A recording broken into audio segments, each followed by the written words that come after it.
는 로마서 9장부터 11장에서 이스라엘의 아주 중요한 문제를 다루고 있습니다. 초대교회에서 이해하기 힘들었던 현상 가운데 하나는 이스라엘이 하나님을 받아들이지 않은 것이죠. 예수 그리스도를 부인한 것이고 또 전혀 예상하지 않았던 이방인들이 교회에 몰려드는 간 사건이었습니다. 바울은 이방인의 사도로서 선교 현장에서 이 문제를 부딪히게 되었습니다.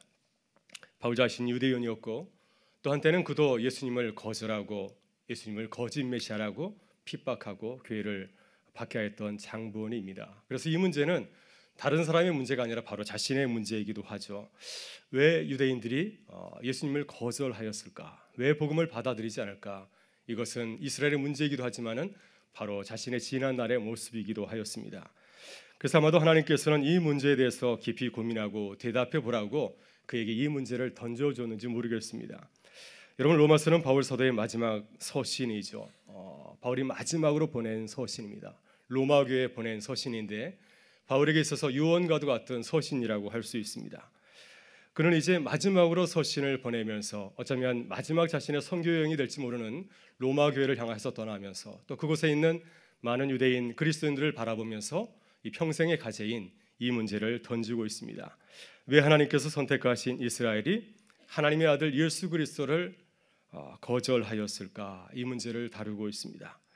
바울은 이 문제를 예수 그리스도의 사건을 통하여서 비추어 봤습니다. 예수님께서 십자가의 죽으심을 통하여서 우리를 죄와 죽음으로 건져 주셨는데 이 중대한 그 구원사적인 그 사건을 통하여서 유대인의 문제를 다루고 있는 것이죠. 또 바울은 이 문제를 다룰 때 자신의 생각으로 이 문제를 이렇게 짚고 넘어간 것이 아니라 구약 성서의 말씀을 가지고서 이 문제를 한번 진단해 보고 있습니다. 하나님께서는 이 문제를 어떻게 다루실까 해서 로마서 9장부터 21장을 보게 되면 무려 구약 성서의 말씀이 33개 이상이 이렇게 등장하고 있는 것을 보게 됩니다. 여러분, 이렇게 볼 때 바울은 목회자라고 할 수 있습니다. 목회자의 그 심정을 가지고서 자신이 목회 현장에서 만났던 이 문제를 성도들을 이루하게 해서 이 문제를 다루고 있는 것이죠. 또한 바울은 역사 신학자입니다. 이 교회 현장에서 만났던 이 유대인의 불신앙 또 이방인의 그런 유익과 같은 문제를 하나님의 구원의 역사 속에서 이 문제를 다루고 있는 것입니다. 바울은 또한 성서 신학자이죠. 이 어려운 문제를 하나님의 말씀에 비추어서 이것을 한번 돌아보고 있습니다. 그래서 기록된 바 주께서 말씀하시기를 이러한 인용구어가 이 로마서 9장부터 11장에 보게 되면 수없이 등장하는 것을 우리가 보게 됩니다. 또한 바울은 선교사입니다. 바울은 선교 현장에서 만났던 아주 심각한 선교의 문제였던 이 이방인의 유입 그리고 이 유대인의 불신앙 이 문제를 하나님께서 이방인 선교를 통하여서 드러낸 하나님의 뜻과 섭리에 비추어서 이 문제를 살펴보고 있습니다. 이렇게 바울 사도는 우리가 본받을 수 있는 참 좋은 신앙인이 아닌가 생각이 듭니다. 하나님께서 로마서 9장부터 11장에서 유대인의 문제를 기록하게 하신 이유가 무엇일까요? 우리의 삶을 들여다보면 우리의 삶에도 역시 마찬가지로 유대인과 같은 그런 분들이 계시는 것을 보게 됩니다. 우리 가정에도 유대인이 있지 않습니까? 아직까지 주님을 영접하지 못하는 사랑하는 남편이 있고 또 자녀들이 있습니다. 또 우리 이웃들 가운데서도 주님을 만났다가 떠난 그런 분들이 참 많이 계십니다. 아직도 돌아오지 못한 둘째 아들과 같은 그런 분들이 참 많이 있는데 우리는 그러한 분들을 어떻게 바라보고 있습니까? 그들을 위해서 어떻게 기도하고 있습니까? 무엇보다도 우리 주변을 가만히 바라보게 되면은 우리 민족이 또 하나님을 영접하지 못하고 있습니다. 얼마 전에 우리 고등학교 교목 선생님이 오셔서 또 청소년들은 우리가 전도해야 될 선교해야 될 대상이라고 말씀을 하였습니다. 점점점 이 청년들이 그리스도에게서 멀리 떨어져 가고 있습니다. 또한 분단 이후에 공산치하에서 살아가는 북한 동포들도 있습니다. 그들도 하나님께서 우리에게 주신 기도의 제목이 아니겠습니까? 우리가 예수를 잘 믿고 잘 살면 살수록 그들이 우리에게 십자가처럼 다가오지는 않습니까? 왜 그들은 돌아오지 않는 것일까요? 왜 북한 동포들은 여전히 지하교에서 신앙생활을 하는 것이겠습니까? 우리는 그들의 고통을 우리에게서 떨어져 나간 그 형제들을 어떻게 바라보고 있습니까? 여러분, 로마서 11장은 유대인의 문제를 다루는 마지막 장입니다.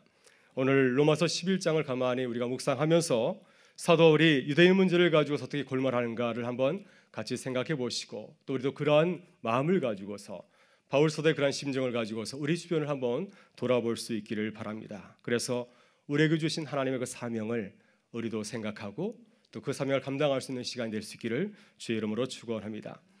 잠시 로마서 9장과 10장에서 바울이 유대인의 문제를 어떻게 다루었는지를 다시 한번 잠깐 말씀을 드리겠습니다. 여러분, 9장에서는 하나님이 유대인들을 하나님의 은혜로 선택하였다고 말씀하십니다. 이스라엘 유명한 조상들이 있습니다. 아브라함, 이삭, 야곱. 하나님께서 그들을 선택하시고 사랑하셨습니다. 하나님께서 그들을 선택하신 것은 그들이 다른 민족들보다 다른 사람들보다 더 뛰어나서 그들을 선택하신 것이 아니었죠.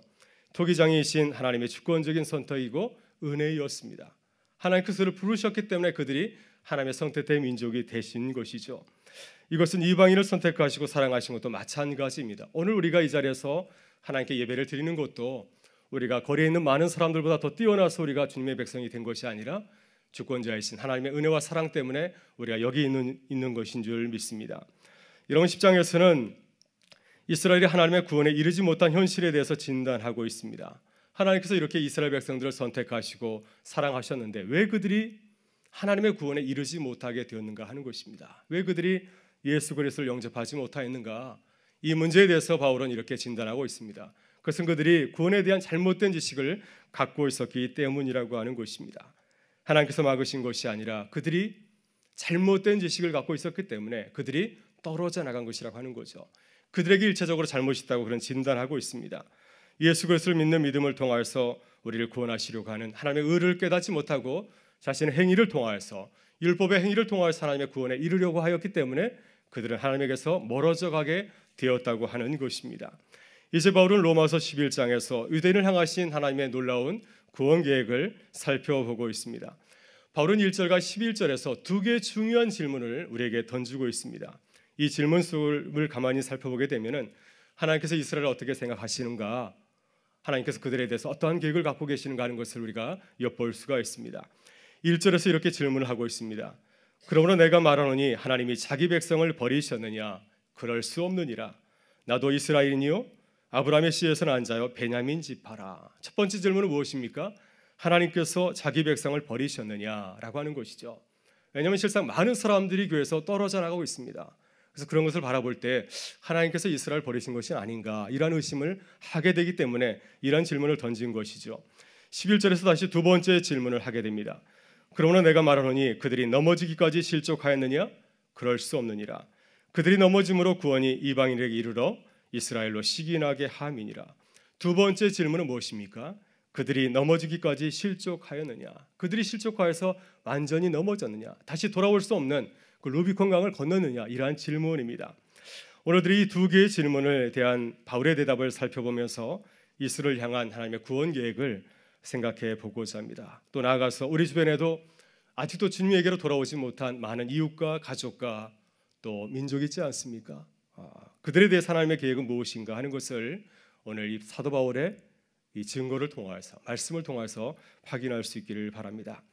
첫째, 하나님은 여전히 이스라엘을 포기하지 않으셨다고 말씀하고 있습니다. 우리 1절을 다시 한번 읽어보겠습니다.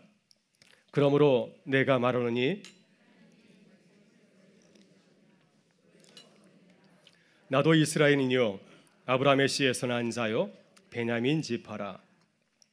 여러분, 우리들이 초대교회 상황으로 돌아가서 생각해 보게 되면은 바울의 첫 번째 질문은 많은 초기 그리스도인들이 가지고 있는 생각이었을 것입니다.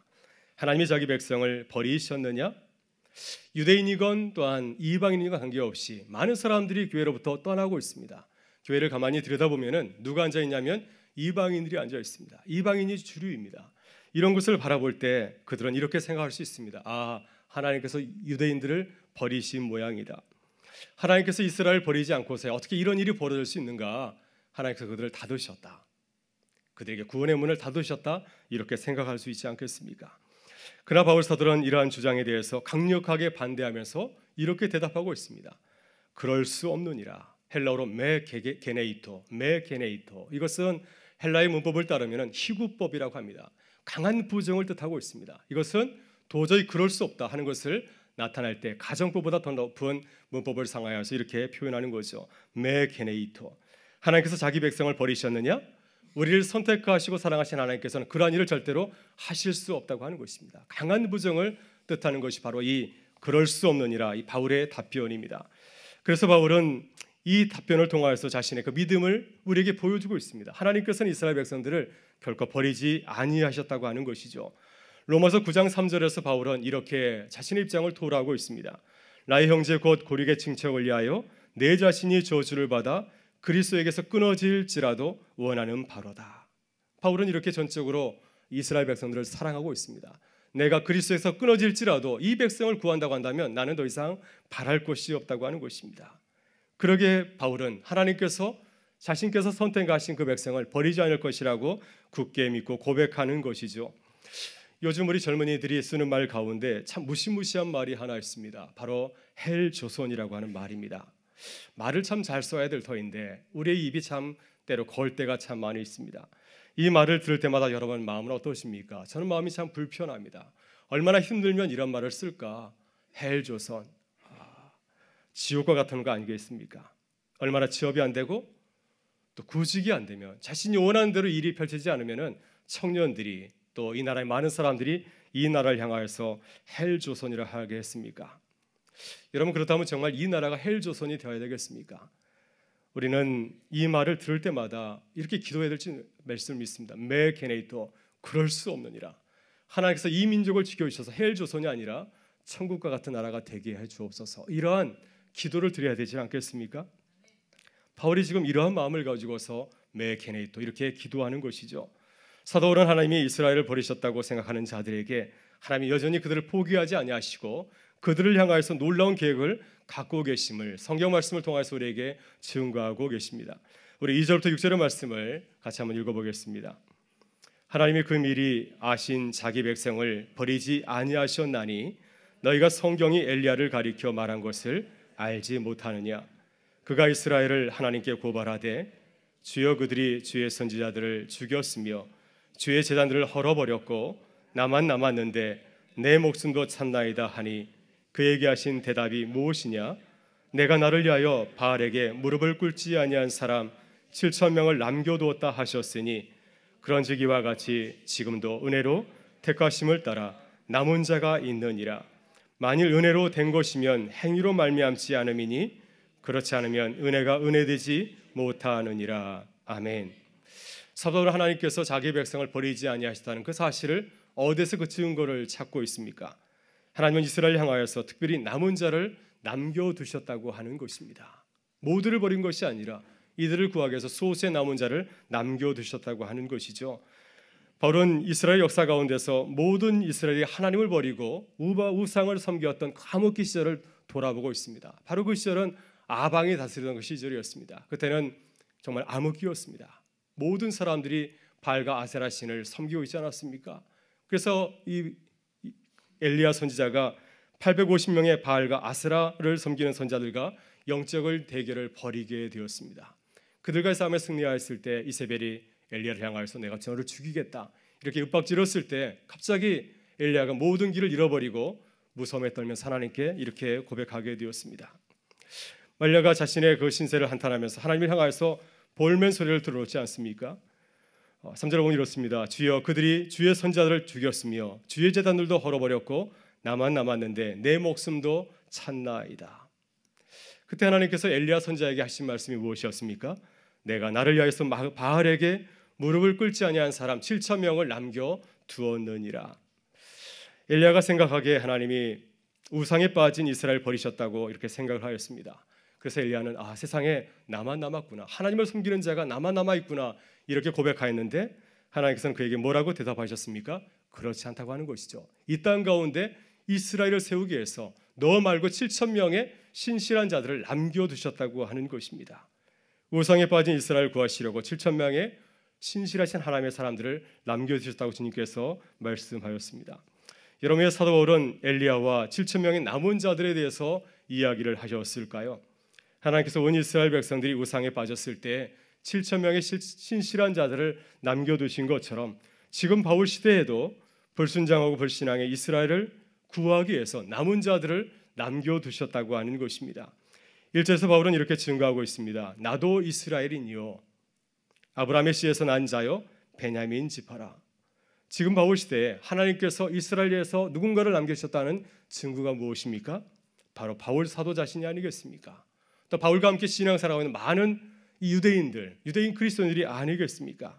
하나님께서 이와 같이 수많은 남은 자들을 남겨두셨다고 하는 것이죠. 대다수의 유대인들은 주님에게 돌아오지 못하였지만 소수의 남은 자들을 통하여서 전체 이스라엘이 돌아오는 그 길을 준비하고 계신다고 하는 것입니다.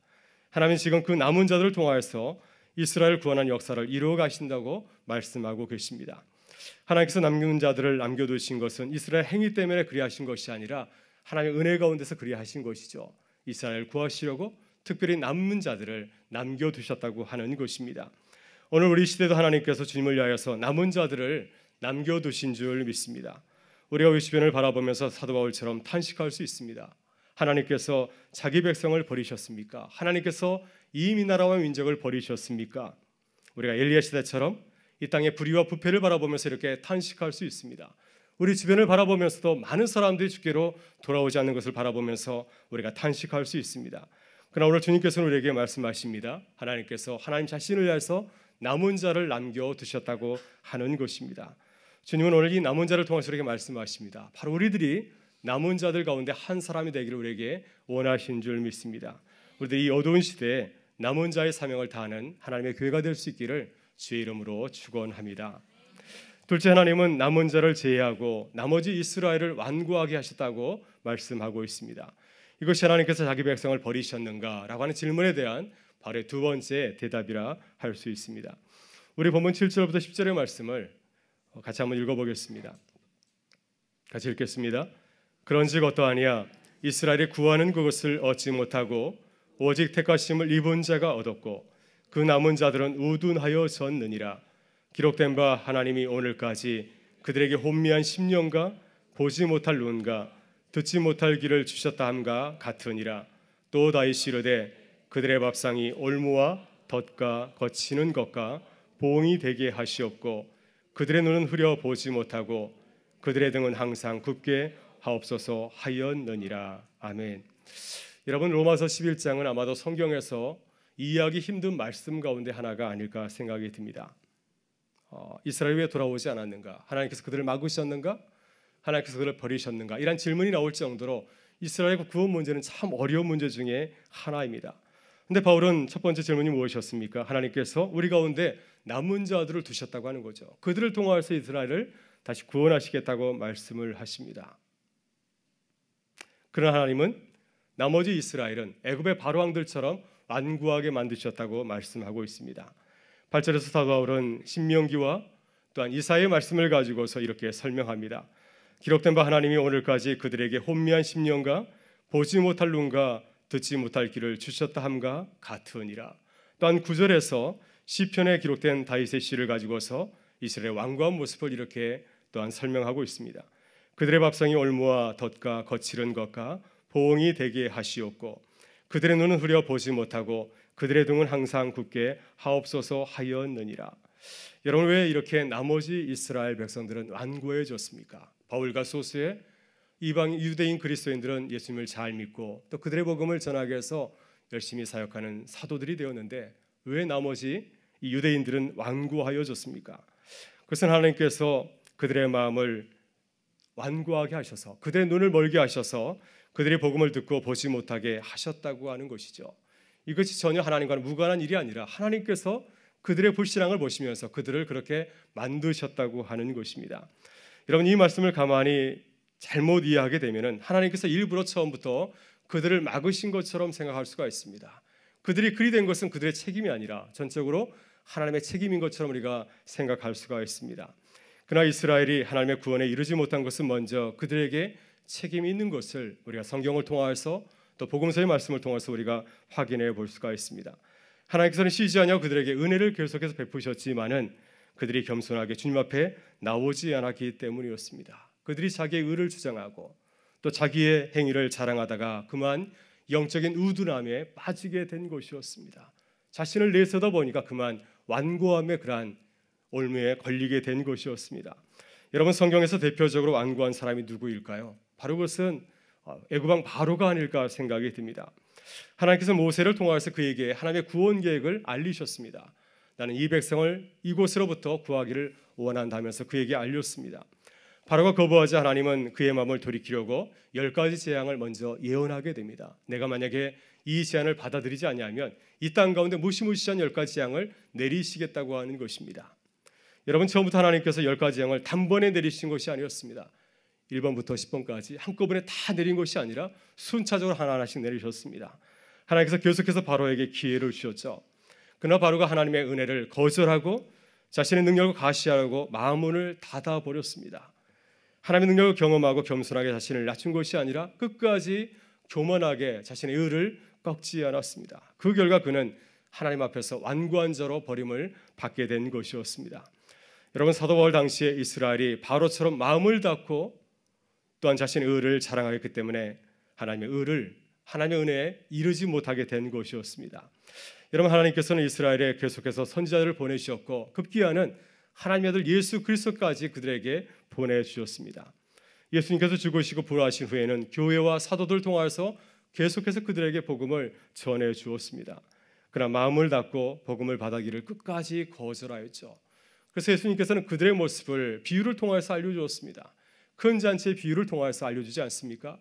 왕이 큰 잔치를 배설하고 아들에서 혼인잔치를 만들고 나서 또 많은 신하들을 초대하였지만 그들은 한결같이 핑계를 대고 오지를 못하였습니다. 이렇게 그들은 안고해서 왕이 자신들에게 베푸는 그 은혜를 거절한 것이었습니다. 이렇게 완고하고 안혹해져서 하나님의 구원을 누리지 못하였던 것이죠. 따라서 우리는 완고한 유대인들을 반면교사로 삼아야 될 줄 믿습니다. 우리는 하나님 앞에서 항상 겸손하고 우리의 자라를 내려놓아야 됩니다. 사도 바울처럼 하나님의 은혜를 삼아야 될 줄 믿습니다. 우리 자신이 애굽왕 바로처럼 교만하고 완고한 자들이 되지 말아야 됩니다. 그래야 하나님께서 우리를 남은 자로 사용하시고 또 우리를 통해 하나님의 구원의 역사를 이루어 가실 줄 믿습니다. 사랑하는 여러분, 하나님 앞에서 늘 자신을 낮추고 겸손하실 수 있기를 바랍니다. 그래서 이 시대에 귀하게 쓰임 받는 하나님의 사람들, 주의 몸된 교회가 될 수 있기를 주의 이름으로 축원합니다. 이제 마지막 하나님은 완고한 이스라엘 통하여서 놀라운 일을 계획하신다고 말씀을 하십니다. 우리 본문 11절과 12절의 말씀을 같이 한번 읽어보겠습니다. 같이 읽겠습니다. 그러므로 내가 말하노니 그들이 넘어지기까지 실족하였느냐? 그럴 수 없느니라. 그들이 넘어짐으로 구원이 이방인에게 이르러 이스라엘로 시기나게 함이니라. 그들의 넘어짐이 세상의 풍성함이 되며 그들의 실패가 이방인의 풍성함이 되거든 하물며 그들의 충만함이리요. 아멘. 11절에서 이제 바울은 두 번째 질문을 이렇게 묻고 있습니다. 왜 이스라엘이 이렇게 넘어졌는가에 대해서 이렇게 묻고 있습니다. 그러므로 내가 말하노니 그들이 넘어지기까지 실족하였느냐? 하나님께서 이스라엘의 눈을 멀게 하였고 또 그들의 등을 굽게 하셨다고 한다면 이스라엘이 영원히 이러한 상태로 실족한 상태로 남겨두는 것, 바로 그것이 하나님의 뜻이냐고 하는 것이죠. 하나님께서 이렇게 그들을 영원히 버리셨느냐? 이런 질문을 던지고 있습니다. 사도 바울의 대답은 그렇지 않다고 하는 것이죠. 메케네이터, 그렇지 않다, 이렇게 또 한번 그 대답을 하고 있습니다. 바울 사도는 유대인의 불순종을 좀 더 넓은 하나님의 구원 계획을 통하여서 한번 바라보고 있습니다. 왜 하나님께서 이스라엘을 완고하게 하셨을까? 왜 당신의 사랑하는 백성들을 끝까지 참으시고 그들을 다 받아주지 아니하시고 그들을 넘어지게 하였는가 하는 것이죠. 이 문제가 이방인의 문제와 결코 다르지 않다고 하는 것입니다. 유대인의 문제와 이방인의 문제는 서로 깊이 연관되어 있다, 이렇게 바울은 보고 있습니다. 그래서 하나님은 이스라엘의 넘어짐을 통하여서 이방인들이 구원을 얻게 하셨다고 이렇게 믿고 있습니다. 하나님은 이스라엘이 교만하자 그들이 누렸던 복을 이제 세상 가운데 흘러 들어가게 하였습니다. 이방인에게 흘러 들어가서 그들이 복을 누리게 하셨다고 하는 것이죠. 그래서 바울은 이렇게 증거하고 있습니다. 11절과 12절의 말씀입니다. 그들이 넘어짐으로 구원이 이방인에게 이르러 이스라엘로 시기나게 함이니라.